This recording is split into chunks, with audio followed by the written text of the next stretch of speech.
ক্ষমতাচ্যুত প্রধানমন্ত্রী শেখ হাসিনা সহ ৩ জনের বিরুদ্ধে জুলাই আগস্টে ছাত্র জনতার গণ অভ্যুত্থানে সংগঠিত মানবতা বিরোধী অপরাধের মামলায় তৃতীয় দিনের যুক্তিতর্ক উপস্থাপন আজ।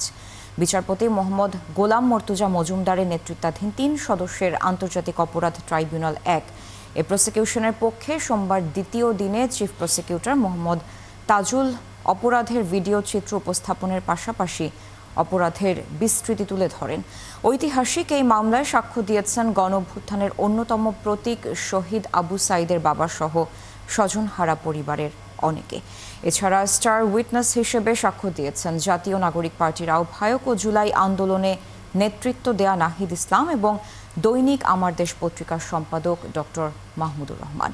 সর্বমোট সাক্ষ্য দিয়েছেন ৫৪ জন সাক্ষী। এ বিষয়ে আরো খবর জানাতে ট্রাইব্যুনাল থেকে যুক্ত হচ্ছেন সহকর্মী সৈকত সাদিক। সৈকত, হাসিনা সহ ৩ জনের বিরুদ্ধে করা মানবতা বিরোধী অপরাধের এই মামলায় তৃতীয় দিনের যুক্তিতর্কের নতুন আর কোনো খবর আছে কিনা আপনার কাছে, এবং এছাড়া আর কোন মামলার কার্যক্রম আছে?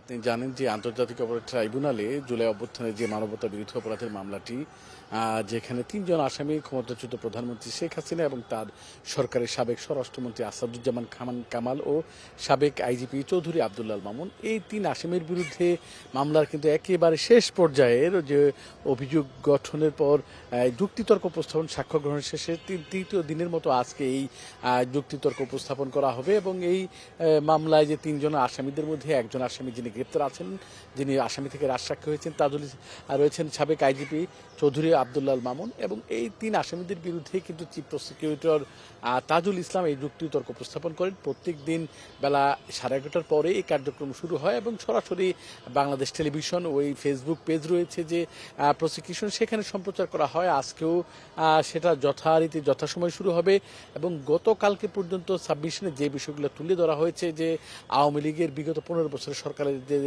শেখ হাসিনার আমলে তিনি বলেছেন যে দাবি করেছেন তার যে দুঃশাসন, তিনি কিভাবে বিরোধী শক্তিকে দমন করেছেন, গুম খুন বিচার বহির্ভূত হত্যাকাণ্ড সহ অন্যান্য যে অপশাসন সবকিছু তুলে ধরেছেন। এবং এই জুলাই অভ্যুত্থানের যে মামলা ও ঘটনা, সেই ঘটনা যে সিস্টেমেটিক কিভাবে সারা দেশে অপরাধ সংঘটিত হয়েছে সেই বিষয়গুলো তুলে ধরেছেন।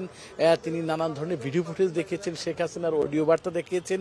তো আজকেও শুরু হবে এবং সেখানে আসামি পক্ষের 2 আসামি শেখ হাসিনার এবং আসাদুজ্জামান খান কামাল, তাদের পলাতক যে 2 আসামি, তাদের পক্ষের যে আইনজীবী আমির হোসেন, তিনিও এই ট্রাইব্যুনালে উপস্থিত থাকেন এবং আজকেও সেই শুনানি হবে। এর বাইরে একটি মামলার কথা মেহজাবিন আপনাকে জানাচ্ছি যে ট্রাইব্যুনাল 2-এ আরেকটি গুরুত্বপূর্ণ মামলা। আপনি জানেন যে জাসদ সভাপতি হাসানুল হক ইনু অন্য একটি মামলায় ট্রাইব্যুনালে তার বিচার চলমান রয়েছে, তদন্ত।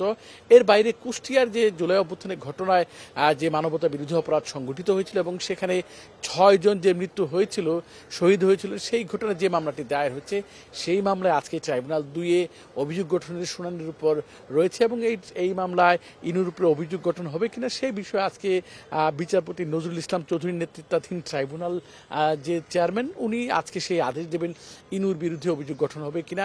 ট্রাইব্যুনালের এই মামলার কার্যক্রমের বাইরে, ট্রাইব্যুনালের বাইরে কিন্তু আজকে মায়ের ডাক নামে যারা একটা সংগঠন হয়েছে, যাদের পরিবার স্বজনরা বিগত সরকার আমলে গুম বা নিখোঁজ হয়েছিল, তাদের যে সংগঠন মায়ের ডাক, তারা আজকে এই ট্রাইব্যুনালের বাইরে বেলা 11টার পর একটা মানববন্ধনের কথা রয়েছে এবং সে বিষয়ে যেহেতু গুমের ঘটনা এখানে একটা মামলা রয়েছে, তারা হয়তো সেই বিষয়ে আজকে হয়তো মানববন্ধন করবে। সব মিলিয়ে এখন পর্যন্ত মেহজাবিন এই হচ্ছে আমার কাছে ট্রাইব্যুনালের সর্বশেষ পরিস্থিতি বা সর্বশেষ খবর। সৈকত, ধন্যবাদ যুক্ত হওয়ার জন্য। দর্শক, ট্রাইব্যুনাল থেকে যুক্ত ছিলেন সহকর্মী সৈকত সাদিক।